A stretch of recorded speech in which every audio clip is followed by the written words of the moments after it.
बीड जिल्ह्यातील पिंपळगाव घाट ते धाराशिव जिल्ह्यातील पांढरेवाडी या दोन जिल्ह्यांना जोडणारा सुमारे 1.5 किलोमीटरचा शेतरस्ता अखेर खुला झालाय। मागील 30 वर्षांपासून कागदोपत्री अडकलेल्या या रस्त्याचा प्रश्न मार्गी लागल्यानं परिसरातील हजारो शेतकऱ्यांना मोठा दिलासा मिळालाय।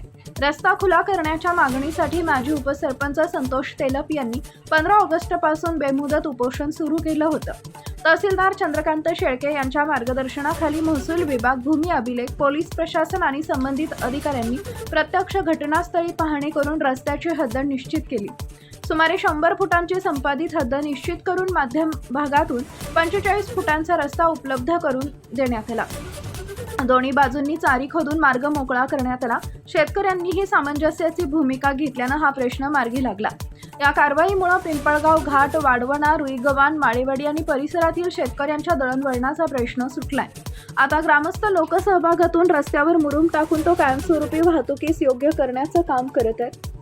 या प्रक्रियेत तहसीलदार चंद्रकांत शेळके, महसूल मंडळ अधिकारी सोनाली कदम, कमलेश निर्मळ, राजीव सानप, भूमी अभिलेख विभागाचे अधिकारी तसेच पोलीस प्रशासनानं महत्त्वाची भूमिका बजावली। टाइम्स ऑफ महाराष्ट्र न्यूजसाठी गेवराई तालुका प्रतिनिधी विष्णू गायकवाड यांचा रिपोर्ट। या रस्त्यासाठी आपण 15 ऑगस्ट 2026 रोजी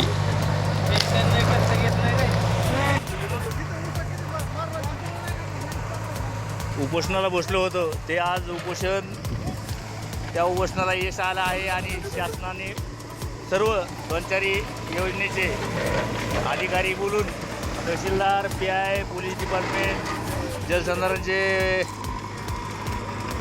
सर्व अधिकाऱ्यांच्या उपस्थितीत काम चाललं।